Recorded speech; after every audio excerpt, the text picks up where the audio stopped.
Here we go again.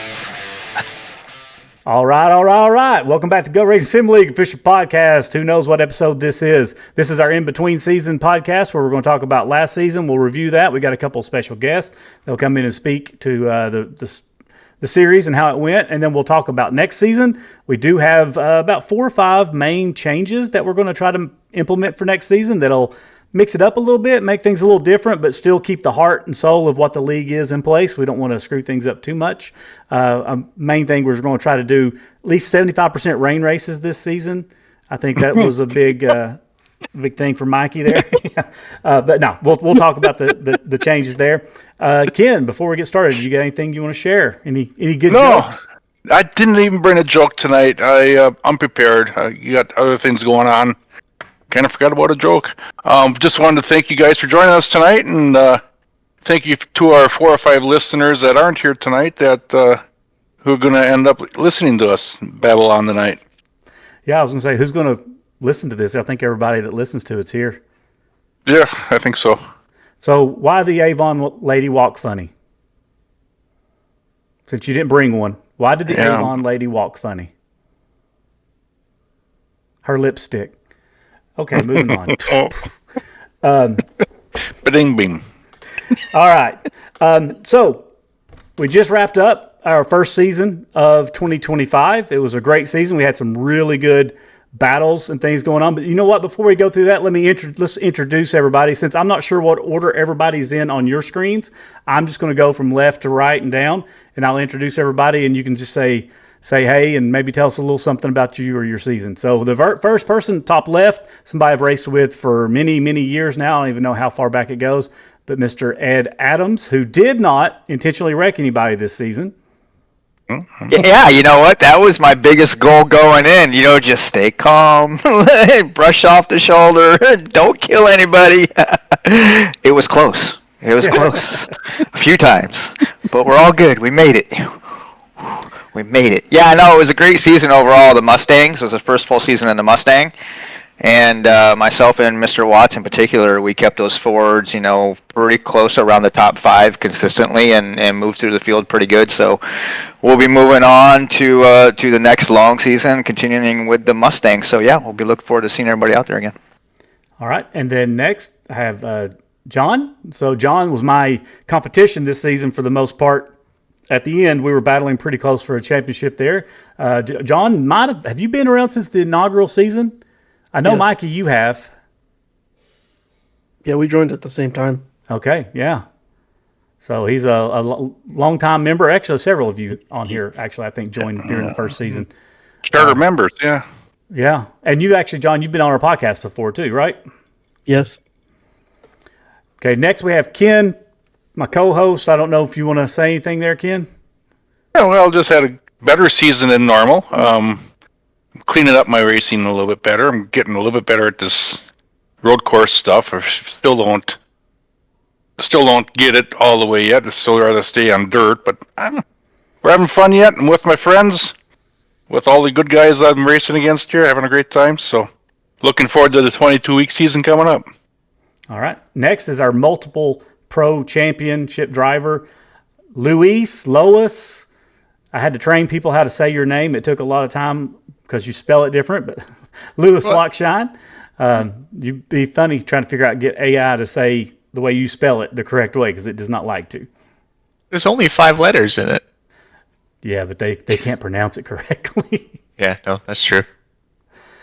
Next, Mikey Fredrickson, longtime member as well, and multiple podcast member. You've joined, so has Lewis several times. Yeah. Yep. And thanks for doing this. It's been a minute. He doesn't like the rain. Nope. Next is another person I've raced with several years, Mike Watts. Hey, I had a pretty decent season last year, aside from the final race. But I'm looking forward to kind of improving on my racecraft a bit more and having a more consistent season coming up.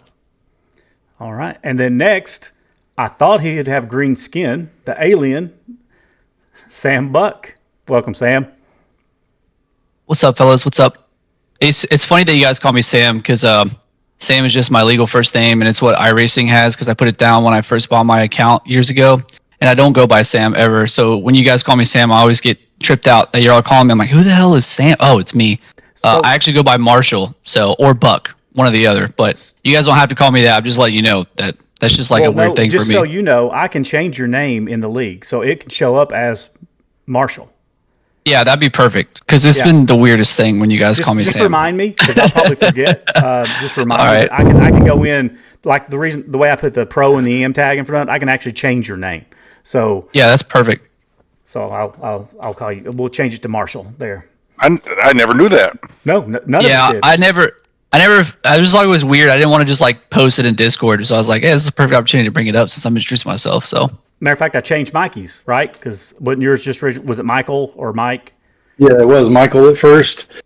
Yeah, it's on. Yeah, it was Michael, and then I had him change it, so now it's just what it is.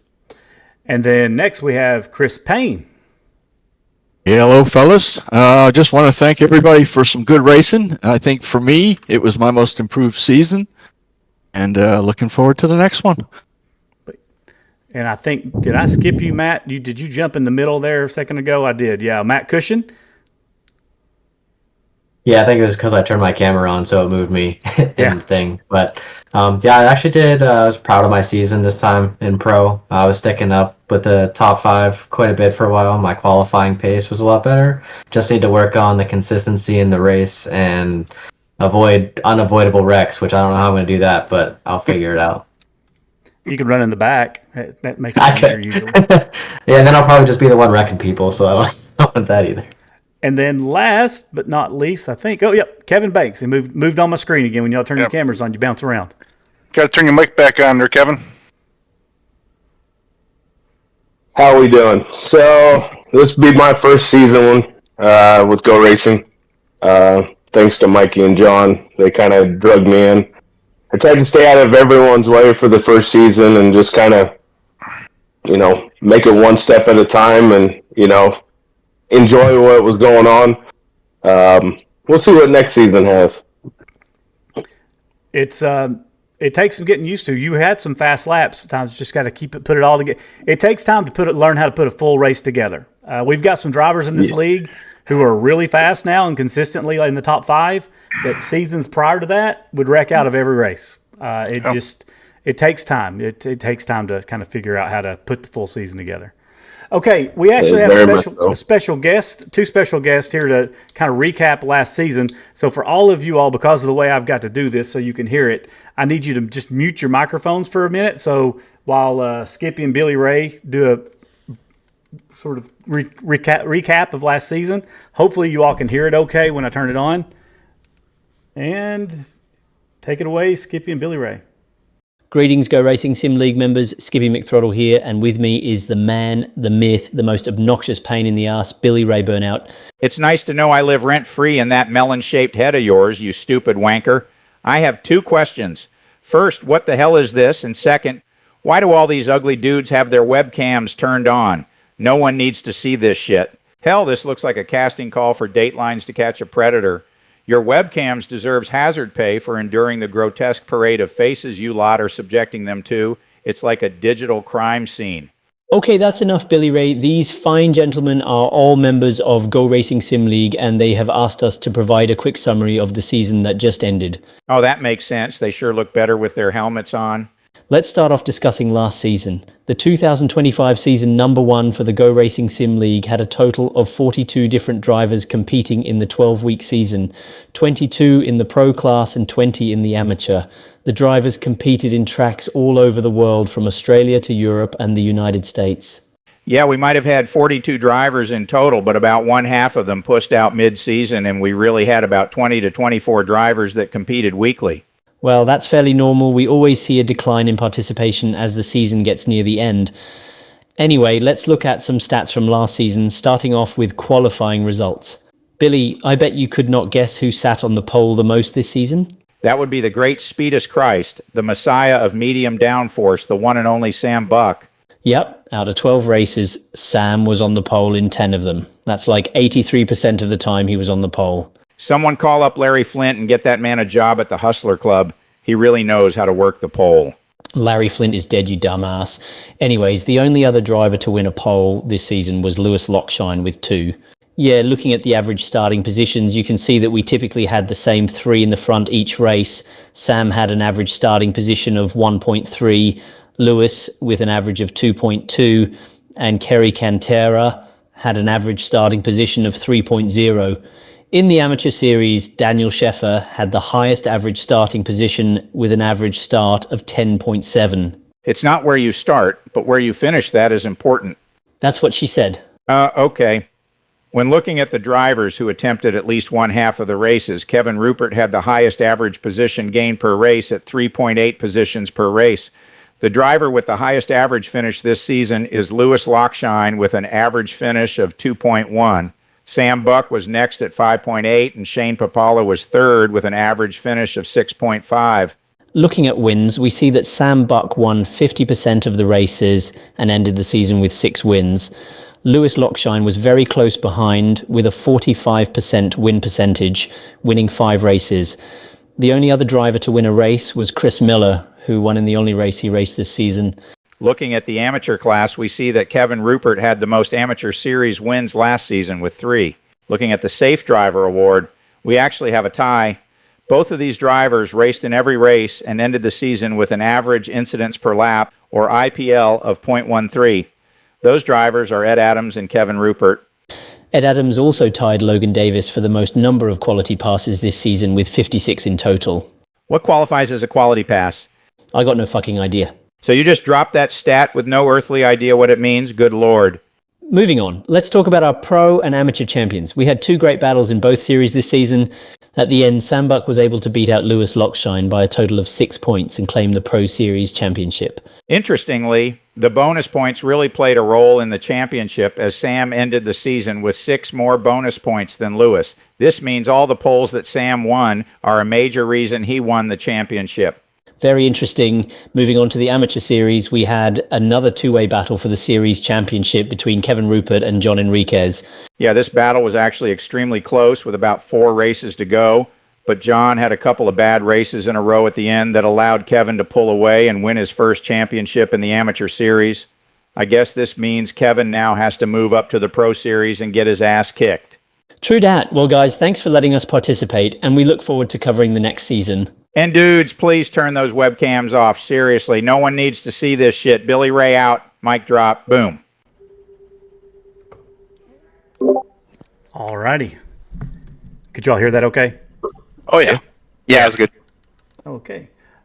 So let's kind of talk about something they mentioned there. First of all, the bonus points and the difference that played in the championship for the Pro Series. I didn't realize that until we were looking at the stats. Lewis, Marshall, did you realize that? Yes. Yes. Yes, I did. I also didn't realize, do you guys still do points for like clean races too? Is that still a thing?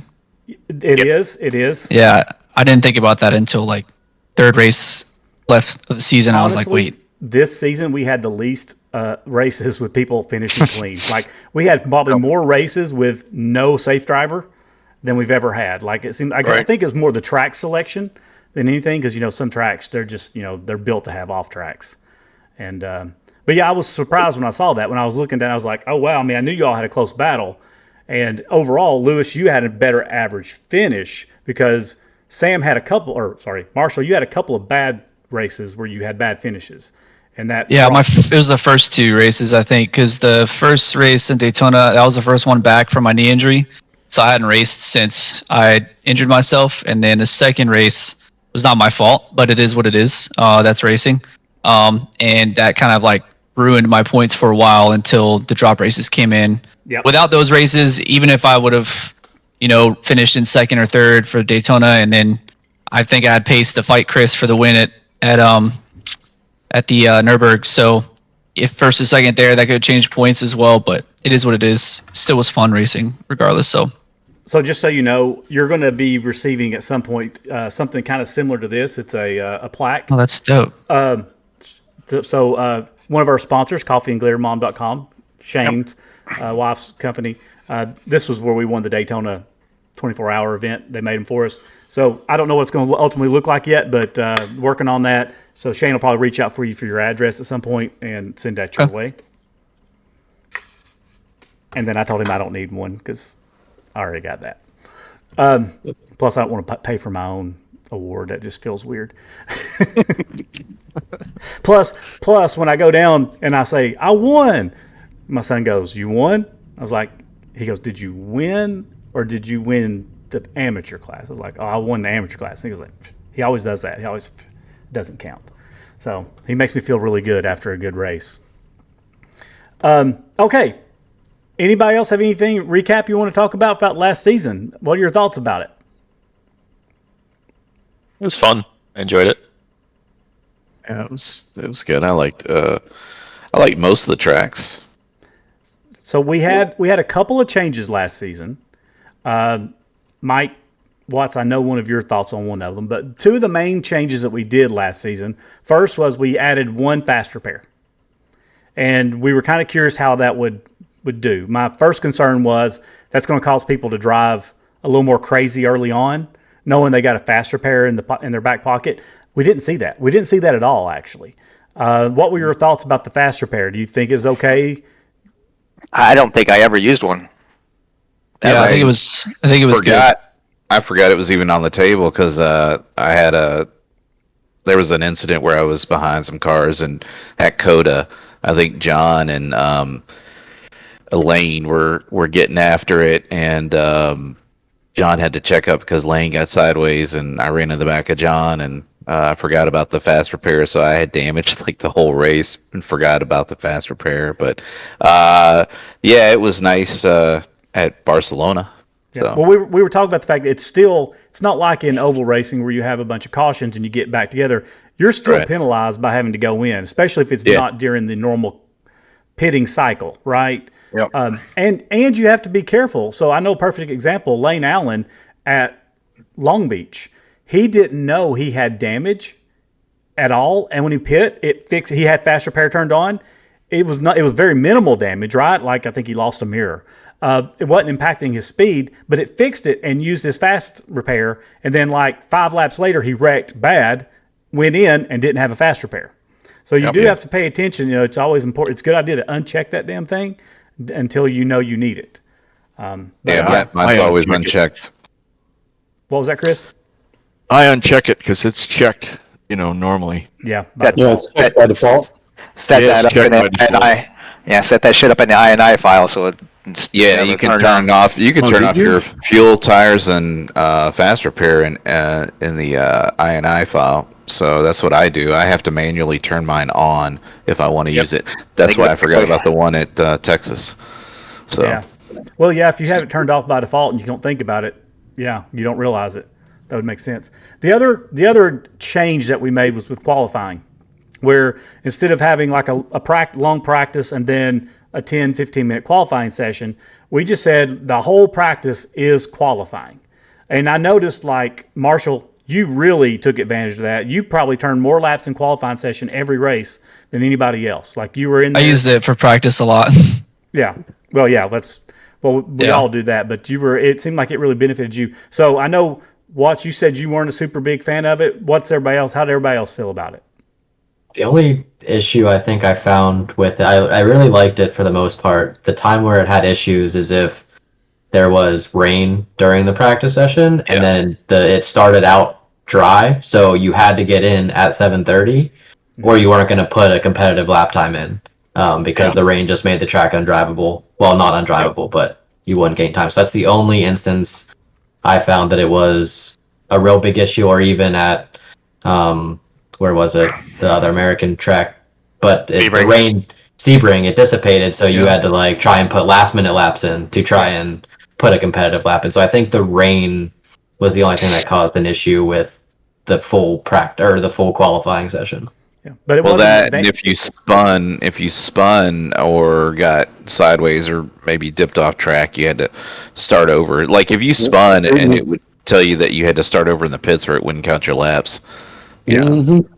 Yeah. But in that rain situation, though, it was an equal playing field, right? Like everybody had the same situation there with having to try to get laps at a certain time. It wasn't an advantage, I guess is what I'm trying to say. Unless for somebody that can't get on early and early is the best time, then that would be a difference. But I get what you're saying there. It's a valid point.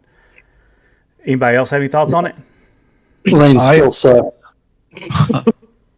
I agree with Matt, what he said. I think it was enjoyable to see the different change. I'm indifferent. I mean, either way you go with it, I think it would be fun regardless. But this one was interesting change that I liked. But the rain races were the only time it was really kind of like the issues with it. Because I think also one of the last races we did that it rained at Mid-Ohio, I think is what it was. I think it rained progressively through the session. So the beginning of the session was less wet, but then it got more wet. So then the times were just kind of like fell away from you there. But other than that, I didn't see any problems with it.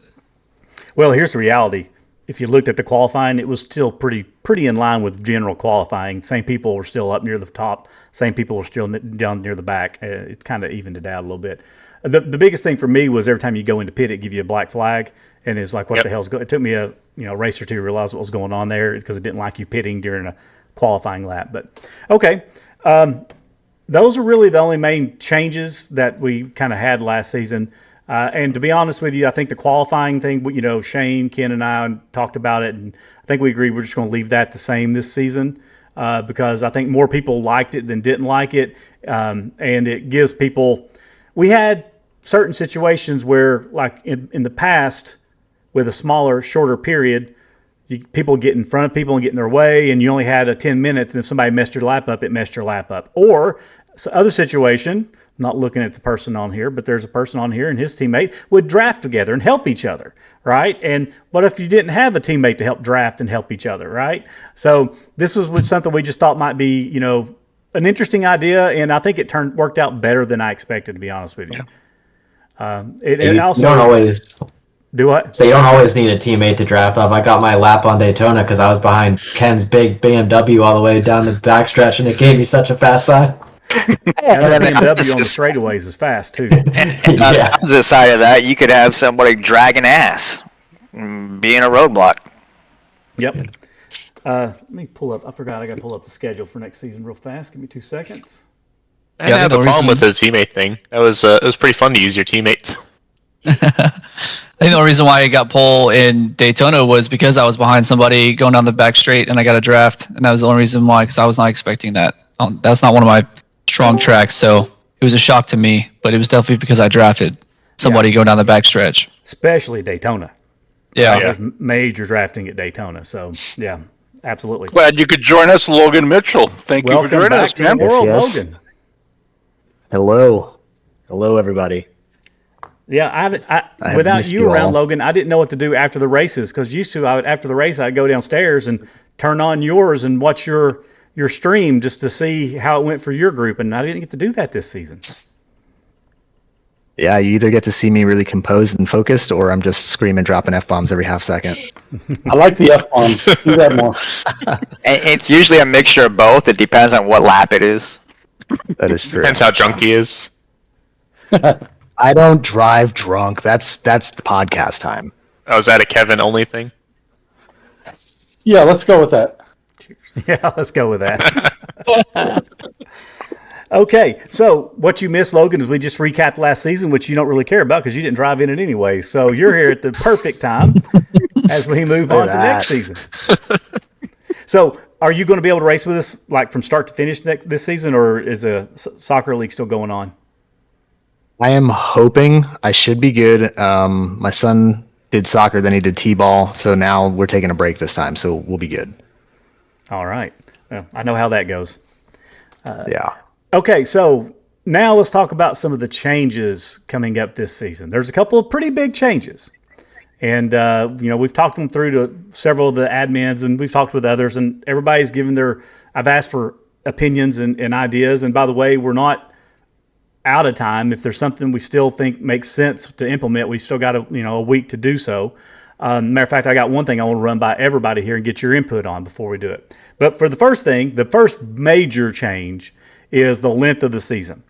Instead of doing these short 12 race seasons, we're going to try a long season just to see how that works out. Because with the 12 race season, The problem with that is if you have a couple of bad races, you're kind of out, right? You don't have as much time to make it back up.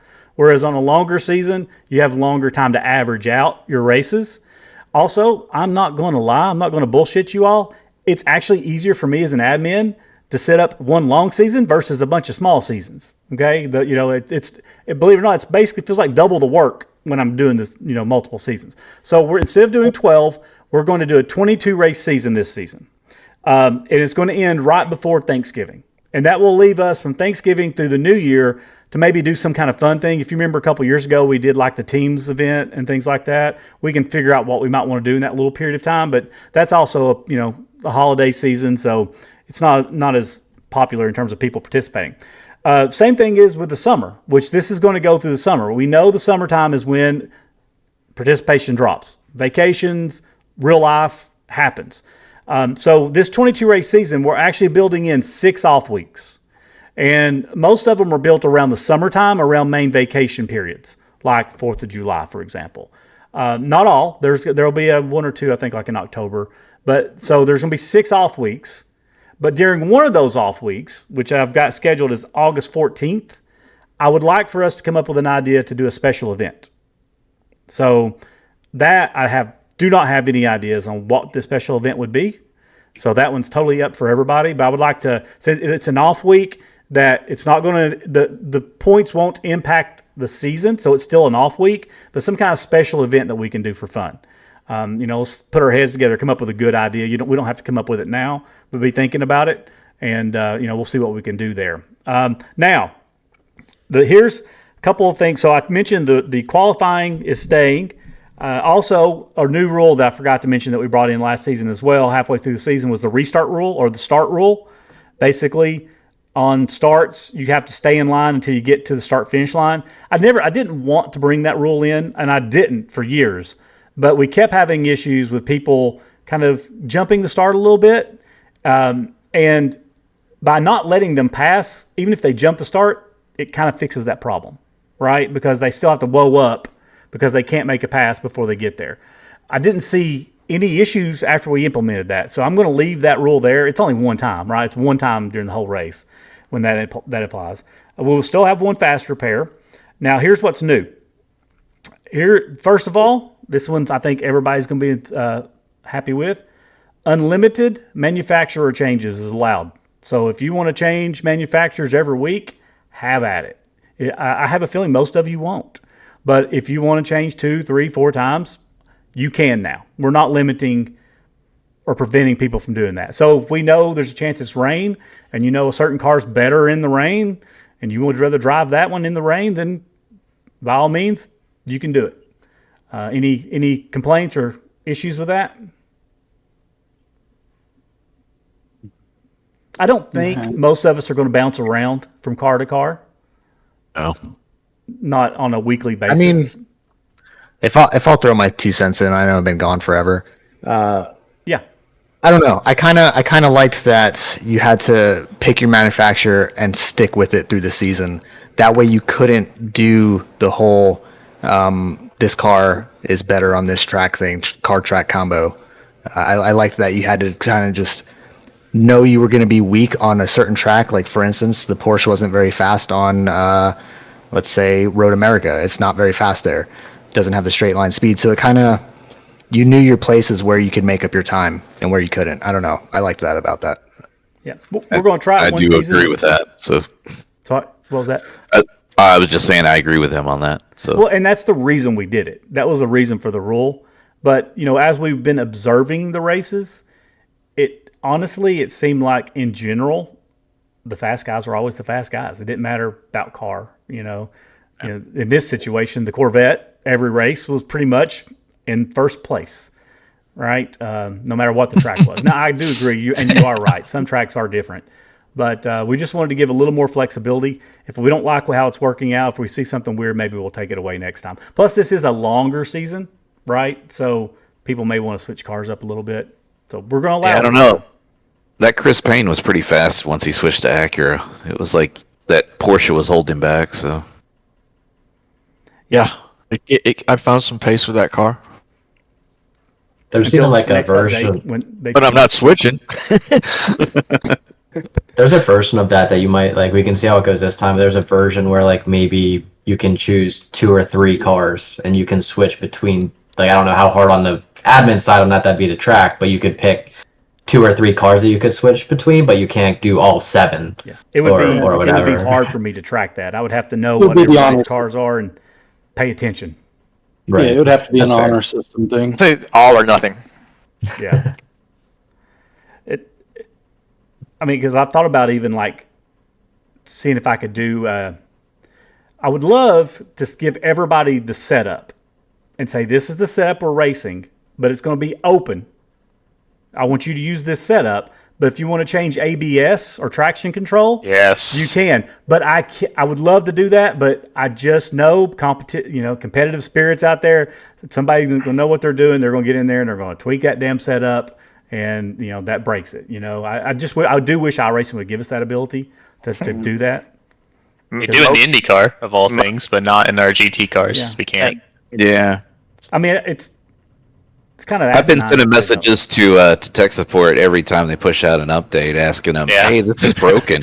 I tell them it's broken, and I put in the forums, that this is, and it's getting a little bit of traction, but it needs more traction. Like I need more people to like get in there and say, "Hey, yeah, we need this adjustable," because I don't like how fixed setups on every other platform you can adjust the physics of the setup. Like the ARBs, the weight jacker. I mean, it's ridiculous, and we can't even touch the TC or the ABS. My thoughts are, if it's an in-car adjustment, we should be able to make it, whatever it is. Yeah, right. I mean, you got your base set up, but if it's an in-car adjustment, that should be allowed across the board. But I'm not Dale Jr. I don't have say at iRacing, unfortunately. So, okay. Next thing, this one, I don't know how this one's going to be taken, but I think it's an interesting idea, and we're going to give it a try. So typically when I set up the season, I set it up, I create the weather, we know what it's going to be. Every race you can go look and see what the weather's going to be. This season, I'm going to throw a curveball. I'm not going to set up the weather. The weather's going to be live weather, but I'm not going to set it up till the day of the race. So... And probably an hour before the race if I'm at home. So what that means is it's going to be actual live weather. I think that's how iRacing works in that area, right? Now here's the but. Here comes, as my boss will say, here comes the but. I still don't want a bunch of rain races. So we're doing 22 races, and since I'm letting it be live weather and we're generating it right before the race, I'm still going to put a 3 race limit on rain. Now we might have no rain limit. We may have 0 rain races. 0. You don't know because we're generating it. But if once we hit 3, when I generate it, I'm going to uncheck the rain option. So it will never generate rain after those 3. That's in actuality, that's less rain races, potential max percentage wise than what we did this year, right? Because we did 2 with 12 races. So that's a little bit of a change. It's a little something different. Kind of throw a little curve ball to everybody. What do you think about that one? I like it. I just know that that's a good one. iRacing in their rain, it becomes a hurricane instead of just rain. So that's okay. I think that's a good point. Yeah. I will. Let me add a little. Here comes the but again. If it generates rain and it's more than light rain, I'm going to back it down to light rain. Okay, then that would be fun. I like that. Because honestly, that's realistic. They don't race in that heavy rain. No. It's way too. It's more like a Florida hurricane when you're driving around in that. Right. So if it does, and I'm going to look at it and make it stay light, right? Like as much. So we'll have to look at that, but I'm not going to tweak it though. Like what I did these last couple seasons is I dictated when the rain came, when it went away, and all that stuff. This one's going to be how it's generated. But again, rain, maximum of 3. Maximum of 3, maybe none. Now we know that's not going to be the case because they love their rain. But, it'll be hopefully less, maybe less. We'll see. So when you're practicing, you might want to break out your weather maps and pull out, see what the forecast is for that area as you're setting it up. And that was an idea of somebody that's in here right now. I don't know if they want to raise their hand and say that was me, but it was, it was not my idea. Do that.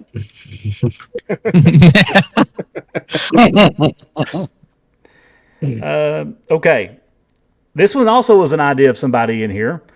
I'm not sure how this one's going to be taken, but if you remember back when for those of you who raced in the first season with us, maybe the first two, we had our fuel set to 40%. And the idea was we were kind of shooting for 2 pit stops. But what happened was the slow people like myself and Ken, we could get 1 pit stop, whereas the fast people like Lewis, you had to pit a second time. Sadly, they still beat me, even though they pitted extra time. But anyhow, and so there was a lot of complaints about that.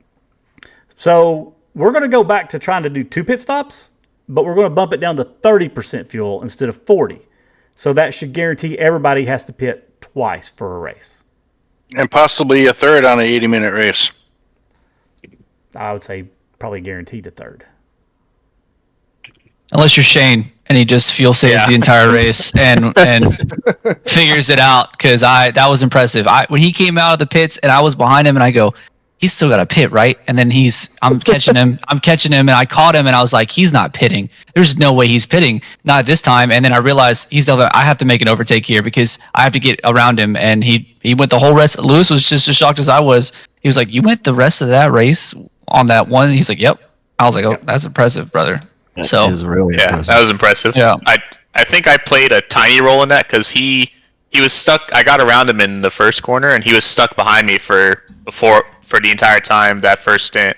So I feel like maybe if I let him go, he was talking about it on the radio. Like he was saying, I think I might be able to do it. And so he planned it out from halfway through the first run. He kind of was keeping an eye on it. So it was his game plan. Okay.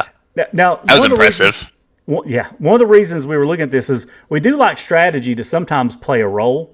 And while the pit stop, like the number of pit stops probably won't be a strategy, but maybe tires. Do you get tires, with the extra stop in there? Does that change things up a little bit? Just so you know, if we don't like how this is going, I'll change it mid-season. I don't care, right? This is one of those things that I can change and not worry about it. But we're going to give it a try. Just mix it up a little bit. Everybody now has to have to do 2 pit stops. Means I get time for 1 more drink during the race. That's the most important real reason right there. That's the real reason right there. Oh, it really matters. The thing I liked about the old fuel level was that you had a decision sometimes whether you could take tires or not, because if you filled up and it was over 11.2 seconds or 12 seconds, I mean, you had the bandwidth to take tires. Right. If it was less than that, you didn't have to take tires. You could just take fuel, and you could actually save yourself several seconds. So, okay, I'm ignorant here. So somebody tell me, when I set the fuel limit, is that the starting or is that the whole time?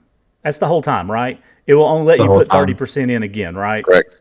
Yeah. Yes. Yeah. It won't let you go past. So at some tracks, that's only like 8 laps.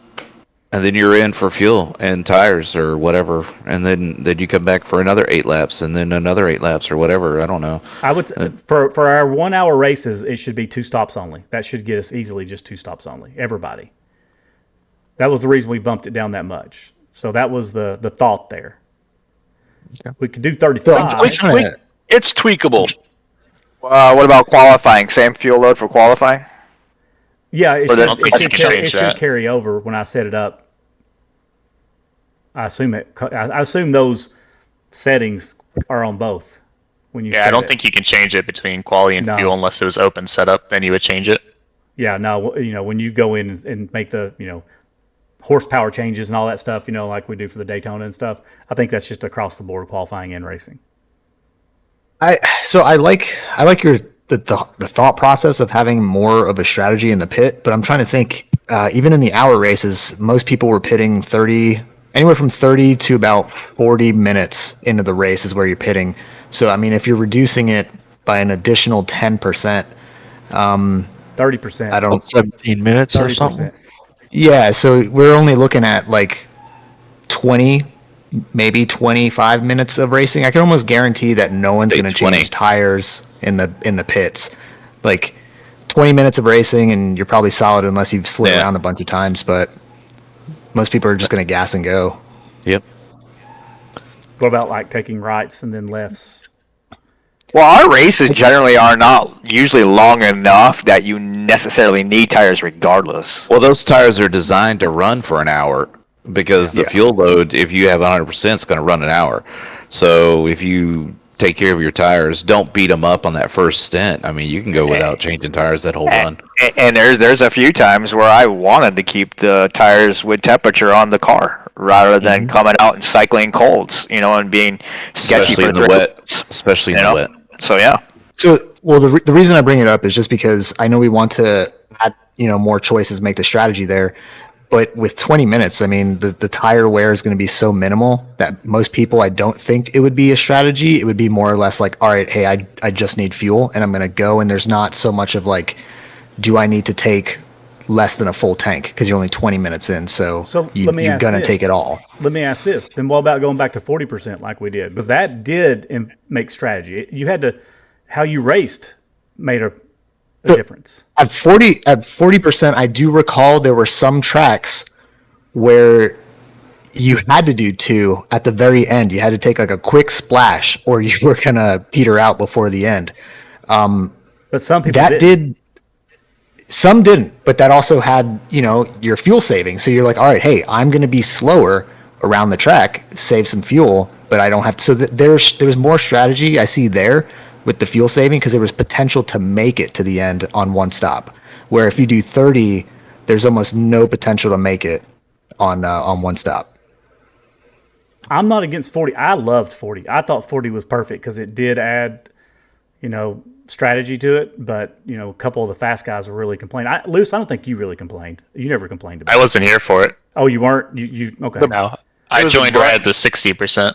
The Brandt. Miller was the one that complained all the time about it because he hates losing on strategy. The Wards did it too. That's the reason we lost the Wards. They hate strategy. Yeah. Strategy's fun. That they left for that. All right. I like strategy. It taught me out a few times because I used a lot more fuel, so I got bit quite a few times that season. Yeah, 40 was good because you had to have a game plan from the start. You knew you were saving from lap 1 or you were banking on the splash. Yeah. I think there was one race, I want to say it was maybe Lime Rock, but Kevin, you and I had a good battle, and you were behind me, and then I just had to pull off into the pits with 2 laps to go, and you asked what happened, and it's just because I ran out of fuel. So, yeah. I mean, it's definitely there. If you push to the end, you might not make it. So for fuel strategy, it would make... 40. Sorry, what was that? I just say the fuel strategy part of it makes sense, but for tire strategy, I don't think it's really going to be anything, because if you lower it to that low, the pit stops is not going to be long enough for it to take tires. Like, it's not going to be useful. You'll just splash or you'll just fill up every time and not check tires. But if you make it a way where it's hit or miss on if you can 1 stop or 2 stop, then you're going to see a strategy. But tire strategy probably isn't going to come into it because they get at the same time. So we only get tires now because the fuel takes longer than it is to change all 4 tires, so why not? Ken, what do you think? I do remember. Well, I do remember that we had, I'd say, like less battles because people were trying to save fuel. 30 might be a little too low. With the 40 might be I think 30 might be. What about 35? What's the fuel load at now? What was it at? 60. 60. 17.4 for the Mustang.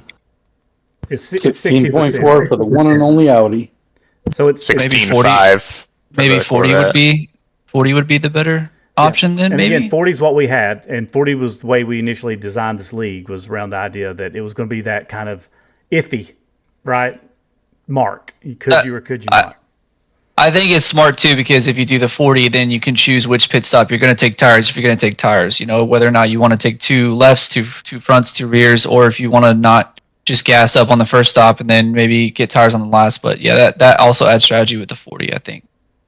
Just so you're going to have to pit twice. Yeah. I'm just saying, like, in general, like what you want to do is you might not. No, I won't. I generally won't, but he will have to pit twice. I know you're going to think you saved me a pit stop last time we were there because I was running your pace, and if I had ran my pace, I would have had to pit twice. And because of that, I mean, I had an off track at the beginning of the race. I got stuck behind Kevin. It was awesome because I had to maintain his pace, and then I didn't have to go for that final splash at the end. And that was at the 60%, and there were people ducking into the pits, and I'm like, I just kept picking up positions. Boom, boom, boom. Just so you know, my pace is not intentional. I'm sweating my ass off. I'm busting my ass. The car just isn't going anywhere. Okay. All right. 40% it is then, Ken. 40 it is. I'm great with that. I like it. Yeah. It doesn't make me a difference. Yeah. Whatever. Okay. Now, another change. Let's keep rolling. I'm definitely going with this one. You can't talk me out of this one, but you can talk me out. You can talk me into how we use it. We'll see. When instead of doing a drop race, the problem with the drop races is it makes it really hard to figure out. I mean, you have to do a lot of math and figuring going near the end of the season. Okay, what exactly do I have to do here? What did they drop? What did I drop? It's a little confusing. It makes it a little harder to keep an eye. Plus, I get more questions every season once the drop races start happening. Why the points are the way they are, and why didn't my points go up any when I raced another race? And so instead of that, I'm going to do 2 provisionals for the whole season. 2 provisionals. Now, the question is, how do you all want to do the provisionals? The first thought is we do a car count the very first race, which is usually our highest number of cars. Yep. And so let's say there were 25 cars. Then the provisional is set at 26, meaning if you don't attend the race, for the first 2 races you don't attend, you get 26 position points. That's what you get. That's one option. Another option that I thought of, which is a little more complicated but still very doable, is if you miss a race, again, you still only get 2 provisionals, so that only happens twice. Then your provisional is whatever your average finish was all the races up to that race. So if you finished at an average of 10th place in those first 5 races, you get 10th place provisional points. I don't. Because then you're not getting penalized for missing. I mean, the first option was better, but your average finish, then that means the people that are the front runners will have better opportunity to miss a race than the people in the back. So I would say if you're going to do the provisionals, the 26th position, making it the position after the highest car count, would be better than that. Yeah. The only reason I was thinking of this one is because with that situation, it's still kind of a penalty if you miss, right? Because you're still getting whereas this doesn't make it as much of a penalty, and you still kind of have to earn that position. By the way, this was just an idea I came up with. This is not the idea I was saying we had to do. The first one was my main idea. But I was just trying to think, okay, what's another option to make it a little less like a penalty for missing the race? Well, the other option we talked about too, Kevin, was no matter how many cars are in each race, if there's only 15 cars towards the end of the season, you get 16th place points for that race. But a lot of us felt we got to base it off the first race and go with that number, which, I'm old school. You make the race, you get the points. You don't make the race, you don't get the points. Bingo, gringo. Yeah, and that's kind of where this provisional is going in a way, because at the end of the day, you're not getting much when you miss. And I'm not against that, except it is the summer season where a lot of people will miss races. What? Family. Their problem becoming my problem. No. What's wrong with this guy? What's wrong with him? So, provisionals, last place position, whatever the last place is, first race of the season, that's the points we signed everybody. Everybody okay with that? Yeah. Fair. It's not as good as you get to drop races, but it's not, Ed, to what you said with your old school, you run what you run. If you miss it, you miss it. Drop races were easy to calculate, to be honest. I think that was the best system. That's pretty easy to calculate. They drop a race, you just add the rest of the points up. It wasn't that hard. It was not hard at all, but you should see all the messages I've got. The people that were just so confused by the numbers and all that would message Kevin. Who are you? My favorite is when the drop races actually happen. Then the points don't move much, and then people be like, "Wait, I finished 4th. Why did I only gain 2 points overall?" I'm like, Okay, let me break this down to you again real quick here. Just to clarify, he's talking about me. Just so everyone's actually, aware. I don't know who it was. It was many people. It's not just you. Trust me. You weren't even here this season, and I had it, so it wasn't you. So I do have a question though. What does that do for races? Like, not say you make every race, but what if something happens in that race, like an incident that happens? So it does nothing in that case. You get wherever you finished in that race. It's only if you miss. Only if you miss. Yeah, like Coda hurt me bad when I had that mechanical because I had already used up, and so that finish just nutted me in the points. Yeah, I mean, it's basically as close to every race counts, situation like what you were saying, Ed, with a little bit of something built in to give everybody a little bit of a chance to get some points. Well, I thought the point of the longer season was to make it so you wouldn't have to, like, you wouldn't lose out if you missed a race or two or you had bad finishes for the first couple. Thought that was the whole point of the longer season. To give people like a longer average run to do it, and also to make it easier on me, not have to divide it up to do 2 seasons. That was the main reason, like as I stated. But this is just again, make it a little cleaner. When you look at the points, it is the points. That's what it is. It's not going to change because of a drop. Yeah, what point scale do you use? The point scale won't change. I can't remember. It's a 1 point per position. Okay. We used to have it different than that, and then we finally found just this 1 point per. It made it way easier, and it made the battles closer. Because there was a time where we did it where like first place got more points. We used to have so many extra bonus points too, and we got rid of a lot of the extra bonus points also because the same person was winning all the bonus points. Yeah. Usually whoever's winning was getting all the bonus points on top of that and the extra points because they won. So we made it. It's basically, I think it starts at like 45 and works down 1 point. Okay. Well, I think if those 2 races didn't drop for me at the beginning of the season, I wouldn't have been able to fight Lewis for the championship this season. Because Lewis had better finishes those 2 races. And the first race was my fault, why I finished behind on that. But the second race was not my fault. And so those races being dropped helped me stay in the fight with Lewis the rest of the season. So Lewis also missed a race, which would have impacted his. True. But if like Sam or like Marshall said, if he didn't drop the first 2, and I didn't drop Coda, I think I still would have won because I did every other race and finished second, except for the older Zandvoort, where I finished 7th or whatever it was. So I basically dropped the one I didn't miss, and in my 7th place at Zandvoort. So I'm hearing you don't like provisionals. Is that what I'm hearing? No, do not. No, not whatsoever. Okay. Somebody else besides Lewis. I mean, I agree with Lewis. Three heads were shaking now. I like Ed's idea. Just run what you brung. You get points for when you show up and do what you're supposed to do, and that's the way NASCAR should be. It's the way. That's a whole nother story. Yeah. And I don't disagree, but I don't want this. This is meant to be fun, right? I'm worried that people will, if they miss a couple races, they're just going to drop the whole season on week 10. That's valid. Yep. Well, for me, there's a week in July that I'm definitely going to miss because I'm going to be in Hawaii.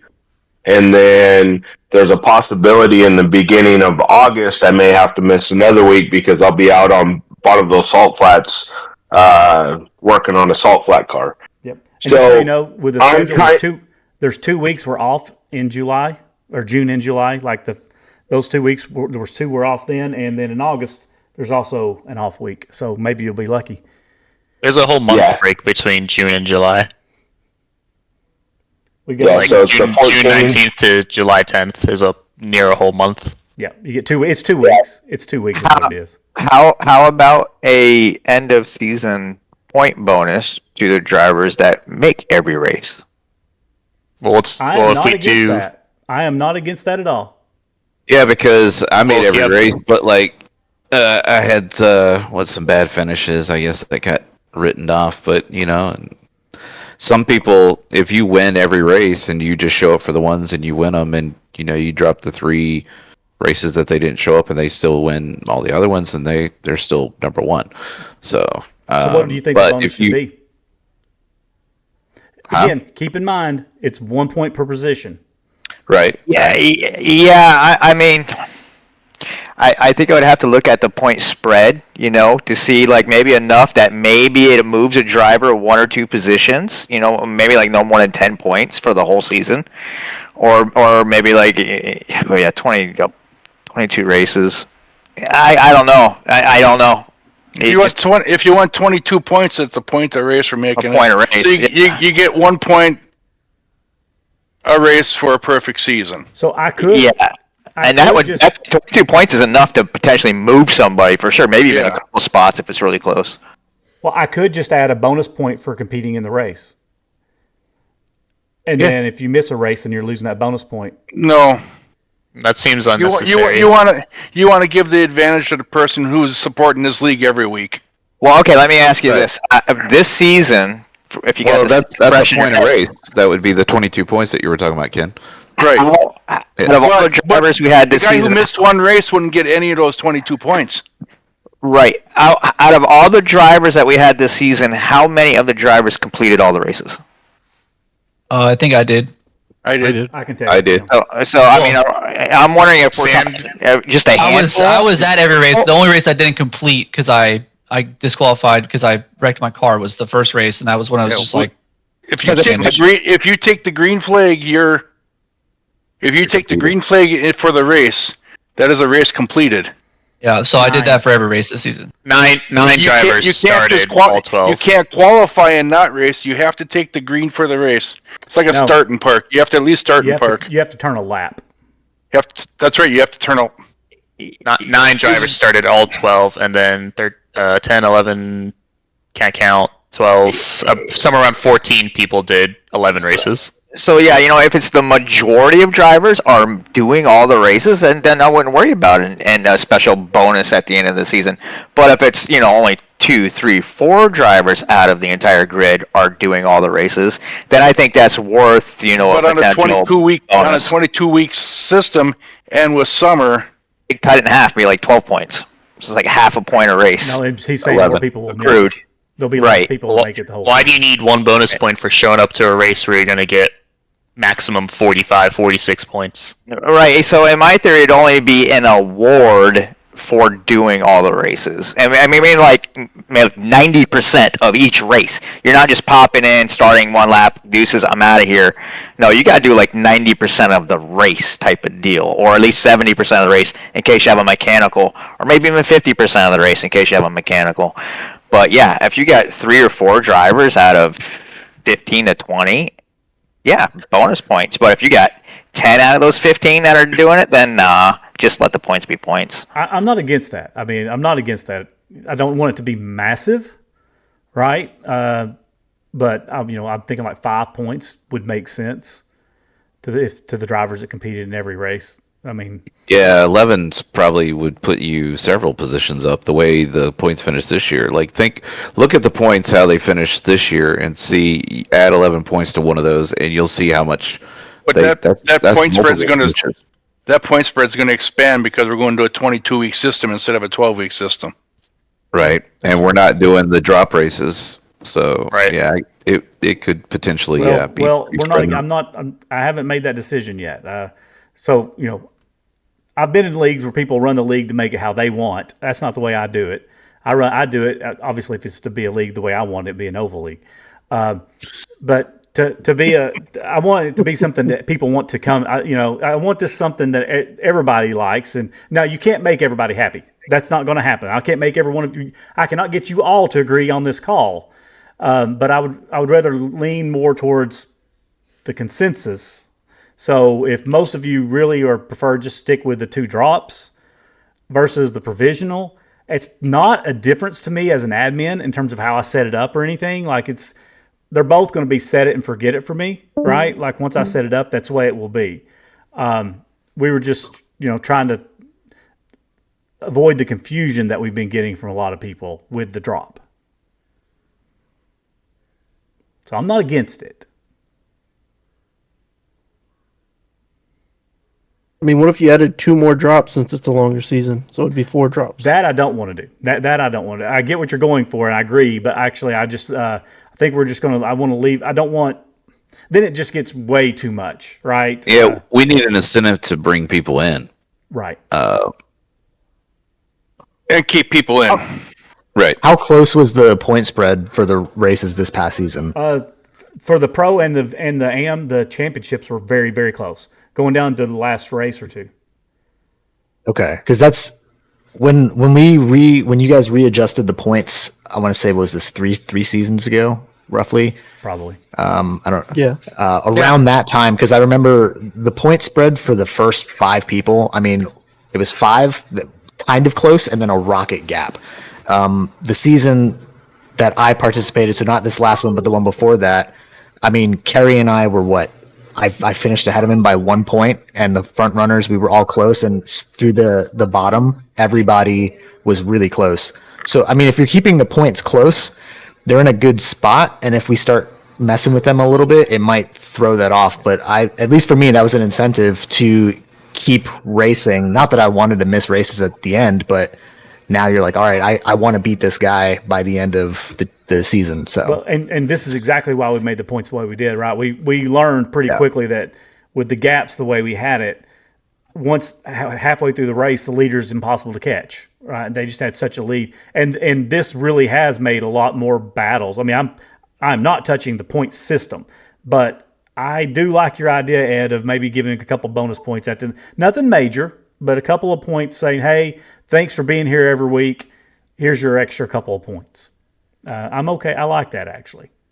Yeah. But I'll figure out what those are going to be. But it's, again, I don't want it to, it can't be life altering, right? No, it's not minor. Yeah. Okay. All right. So it sounds like I'm going to scratch off provisional and write drops back. 2 drops. See, I'm not a dictator here. Ogre.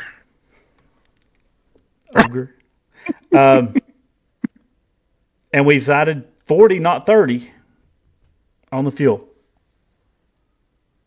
Right? Now, I don't want to hear any complaints about the fast people having to pit an extra time.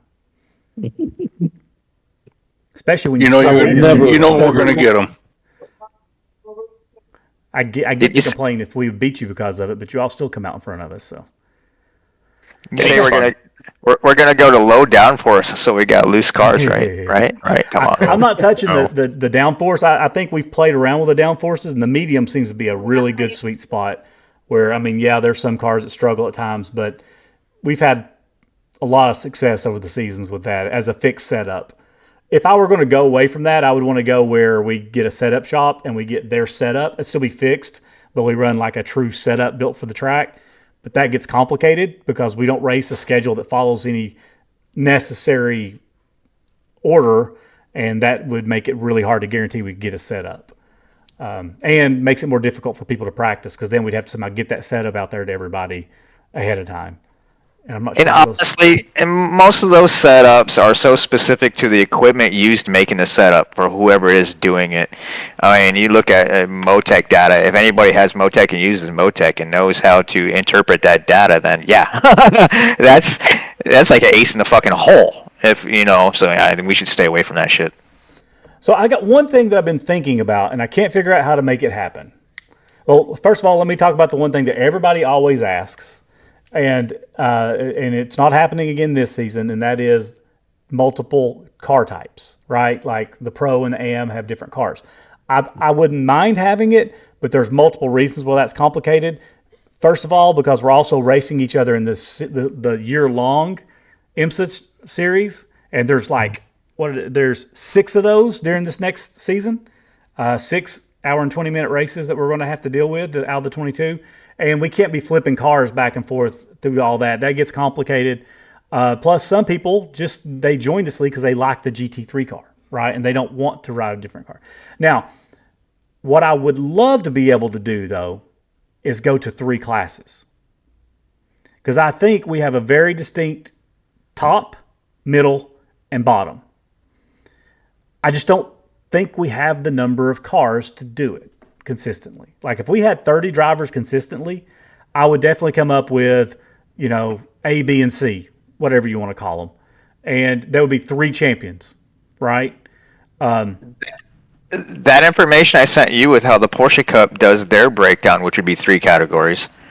I mean, I'm wondering how that would look for our league, how the ages would be spread out, if that was ever an option to do that, because that would definitely give us 3 categories. And I think if we look at the breakdown of the points, it probably would follow that age range pretty much spot on as well.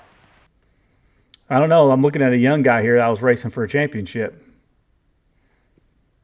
this season, though. But you're right. I think you're right overall, Ed. You are right. The groups are pretty close that way. I also thought about doing it this way. Starting off the season with no series. There's no A or B or C. And then at the halfway point, we set up guidance like if you're this and this, you're A. If you're this and this, you're B. And if you're this and this, you're C. So you kind of race your way into it, to whatever it is. That was also something I was thinking about. But that means for half the season, there'll only be one winner every race in that scenario. Whereas right now, well, we already know who that is. Yeah. Well, I'm trying to recruit some more aliens. I've reached out. I've tried. If we can get Miller to come back here, that would be good. What was that, Mikey? That means I can go back to rookies. You'd be middle class, middle to high. I like the Masters series. I'm just a couple years shy of that. Yeah, but that's not something I've got written down as something that we're doing, but it's something I keep wanting to do every season. Every season, I'm like, there's people that are very fast and very competitive, but they're never going to beat Marshall or Lewis unless there's just something really bad happen, right? But it sucks that they're never going to really battle for a win when they are actually really fast. And I want an environment where everybody kind of has their own competition. So I've been trying to figure this out, but we just can't. We can start off a season with the car count. We just can't maintain that car count. And that's the only reason why I've not done it.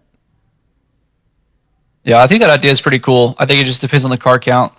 I raced in a Formula One league a while back, and they did that too, where they ended up splitting us in 3 different classes. And they had top tier, middle tier, and then lower tier, and then each person fights for the championship, and the points coincide with where they finished.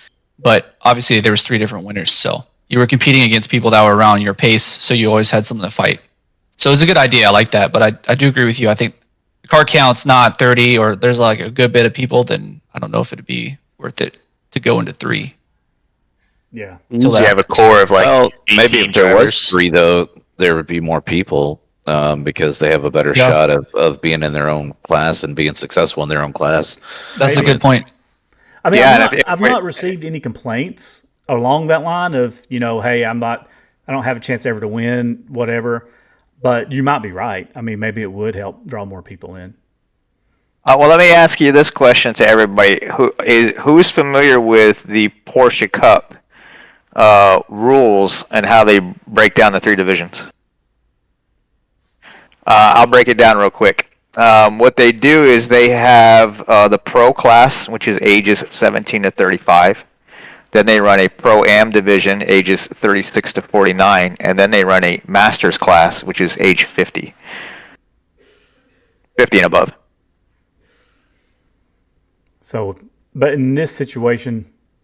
Are you guys trying to put Ken in his own class? Well, just the reason why I got you all beat.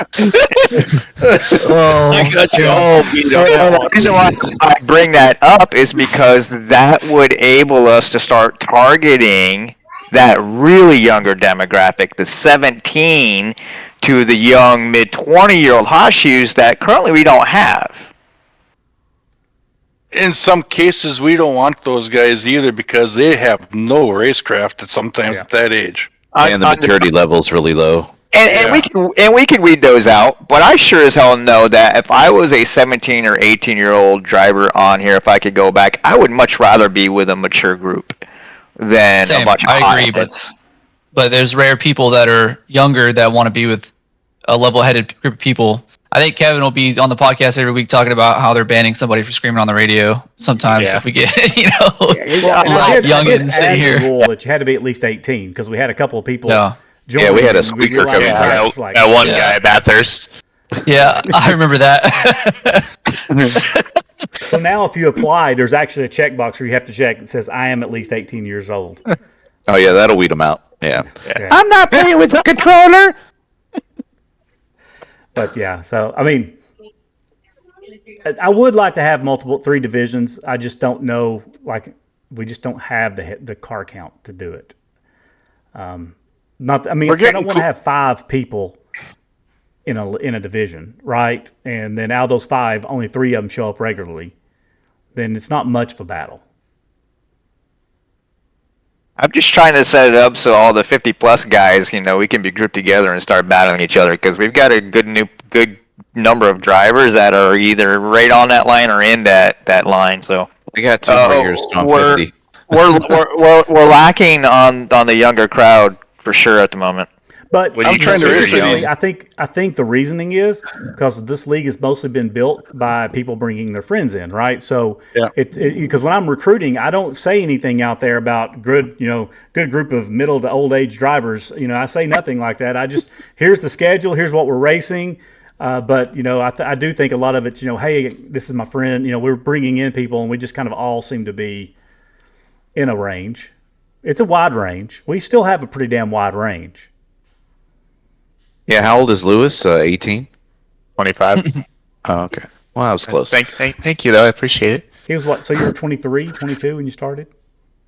Yeah, I was 20, somewhere around there, 3. We have a couple of people that joined that have pretty high ratings. If they show up, we'll see. But I'm trying to recruit some competition for you fast guys. Make it more of a battle. Even though I know you two were racing your asses off against each other every race. It wouldn't matter if there's a third person in there. So, Payne, is there a chance that Miller might show back up any? If he gets someone to watch the shop, yeah. But hope not. Hey, how's the shop doing, man? He's doing really well. He's doing really well. He's made a real hit out of it. He's working hard. He's got 2 jobs. He works all day, and then he runs that place at night. Yeah. I was going to go and try it last week, I think it was. Right. He said that you didn't have to go or something. Yeah, I ended up not having to be in North Carolina that day. I was there, actually, and because I finished my work, I was able to go home. So I drove 3 hours to get wrecked on the pace lap at Barcelona. So he'd like to see some of you guys there if you ever come through that area. It's pretty cool. All right, so let's put a bow on this thing. So just quick recap in terms of the next season. We definitely are going to have the manufacturer option, the weather, where it's going to be generated the day of the race, maybe even not up to like about an hour before the race. Okay, it all depends on my goal is to do it an hour before the race, but if I'm not going to be home an hour before the race, it'll have to be done a little bit earlier in the day. But so we are going to generate the day of, so you have to kind of keep an eye on that. 3 maximum rain races, though. 3 maximum. Fuel, 40%. I'm good with that. You can change my mind. That's great. Going back to 2 drops. We're good there. I liked Ed's idea of adding bonus points, minor, but bonus points for somebody who makes it to every single race. And so I will add that in. That'll be something I have to do manually at the end, but that'll be really easy to do. And that's all the changes, right? Is that a good recap? Is that everything? Yeah. Okay. Yeah, I think so. Have you all had a chance to look at the schedule? If not, the schedule's live on the website. Go take a look if you want. You can see the vast array of tracks that we're running. It's kind of all over the board this time around. And just so you know, the way I built it was, if you remember before the first season, I had a lot of y'all nominate tracks, and then I even asked y'all to nominate tracks again. And from those lists of nominations, and I looked at what's still available, meaning we didn't race it last season, those got put on first. There might be some overlap, but if so, they'll be late in the season. And then the IMSA races. 6, I believe. 6. What do you got? 2 brand new tracks for us this coming season? Oh yeah, there's some new. A couple new ones, not that many though. Let's see. Well, we need to get another. We haven't run Magello, have we? No, never run that. We haven't run Zolder, I don't think. Right. Nope, no Zolder. Nope. And It'll be fun too. Phillip Island. Yep. Oh, that place is I don't like that place. Yeah, I realized that. I realized that quickly when that was being brought up. Circle 8? No Circle 8? It's not on here. Oh, Hey, yeah. just so you know, on Lime Rock, we're going to get rid of that last chicane. Okay. Okay. What? You can just get rid of the whole track, though. That's fine, too. No. That's a good track. Keep it. No, last Lime Rock's chicane. fun. Get rid of that, and it's what IMSA runs. Well, because they're going to release Adelaide's sometime this season or within the next couple updates. That's a street course in Australia. Big fun with the supercars. But we got the Chicago street course for Ken. Yeah, that's 'cause fun. Ken loves it. Yeah. I love that. That's a I cool do track. like that one. I didn't get to race it. I was in Germany, so I missed it when you all did it. I didn't do it. Oh, that was a good track. That was absolutely horrible. You guys are all monsters, all of you. There was the most beeps on that track, wasn't there? I lost internet during that track. All right, let's wrap this up. I appreciate everybody showing up. Thanks again. Thanks for a great first season of the year. Congrats, Marshall. Marshall, right? Yeah, Marshall. Appreciate it, brother. I need to. We got to make sure, change his name on Discord. His name's got to Yeah, I'll get changed on change. Discord I too. can change it. Yep. Yeah. Change it. We need to make sure Shane's aware of that. So when he creates the plaque, he puts the right name on there as well. Yeah, change it to Marshall Mathers. Yeah. Slim Shady. I'll make his nickname Yeah, Slim Slim Shady. Shady. There you go. All right, and I will overlook the fact that he has an Alabama thing on his wall. I will ignore that.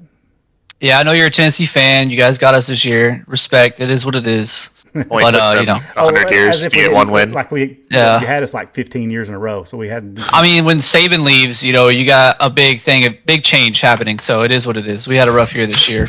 It isn't just So- Saban. It's the portal. It's the NIL. Oh, all The that whole shit's world's a bull. different It's all bullshit right now, and college football hopefully doesn't get ruined because of Yep. it. We'll see. All right, thanks everybody. Appreciate it. See everybody next season. Peace out. Yeah. Peace out. Goodbye, Ken. Yeah, goodbye, Ken. Say goodbye.